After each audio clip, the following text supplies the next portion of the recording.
2026 সবাই জানে এটার তাৎপর্য কি। স্বাধীনতার ঘোষকের একটাই তো নাম, শহীদ প্রেসিডেন্ট জিয়াউর রহমান।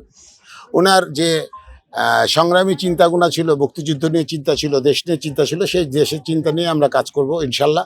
আমরা এবার আপনাদের জনগণের রায় নিয়ে আমরা এবার ইনশাল্লাহ আপনাদের ইয়েতে পাশে এসে দাঁড়িয়েছি। আমাদের প্রধানমন্ত্রী, আপনাদের সবার প্রিয় প্রধানমন্ত্রী জনাব তারেক রহমানকে পাশে রাখেন, পাশে থাকেন। আমরা সবাই মিলে দেশ গড়ার চিন্তা যেভাবে করছি পাশে থেকেই করব। কোনো কোলাহল নাই, কোনো কিছু নাই, কারণ সবাই তার নিজ নিজ ব্যক্তিগত করে কথা বলতে পারবে, নিজ নিজ ব্যক্ত করতে পারবে। কথা বলা বা গলা চিপার যে সিস্টেমটা ছিল, ওই সিস্টেম আর নাই। এখন মানুষের পাশে মানুষ থাকবে, পাশে থাকবে মানুষের।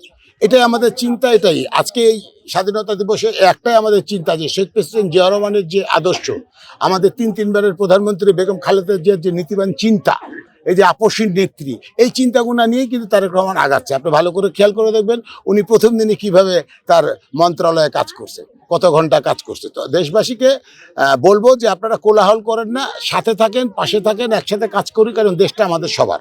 এই দিনে, এই 26শে মার্চের দিনে একটা কথাই বলবো, দেশটা আমাদের সবাই, মিলেমিশে করি কাজ, হারি জিত নাহি লাগ। সবাই ভালো থাকবে। সবকিছু বুঝছেন না আপনি তো আর 5ই আগস্ট ভুলে যেতে পারবেন না। তরুণদের যে ভূমিকা ছিল, আমাদের যে ভূমিকা, শুনেন আমি কিন্তু একটাই কথা বলেছি, আপনি বুঝতে পারেননি। 10 মিলে করি কাজ, হারি জিত নাহি লাগ। এখানে তরুণরাও থাকতে হবে, তরুণরা থাকতে হবে। নারীরা, এই যে নারীদের যে সংগ্রাম, নারীদের যে চিন্তা, ওনাদেরকে পাশে রাখতে হবে, ওনাদের অধিকারটা দিতে হবে, তরুণদেরকে নিয়ে আসতে হবে, নারীদেরকে সম্মান জানাতে হবে। দেশটা আমাদের সবার সবার সবার, দেশটা কারো বাপের না।